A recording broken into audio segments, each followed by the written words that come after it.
அதே அழுக்கு அள்ளுறாங்க. அழுக்கு அள்ளிட்டு அப்புறம் தான் தண்ணி மூடுது.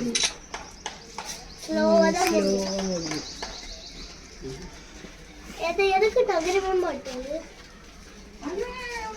வயசாயிடுச்சு. குட்டியா இருந்தாதான் குடுக்குண்டு ஓடும். எங்களை மாதிரி வயசானா அப்படிதான் பொறுமையா இருக்கும்.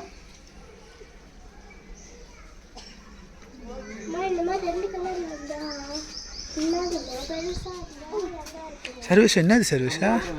கூப்பிடு.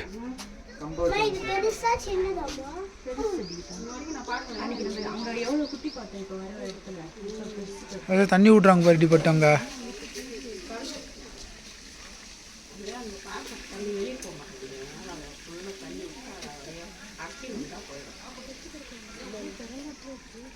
போயிடும்.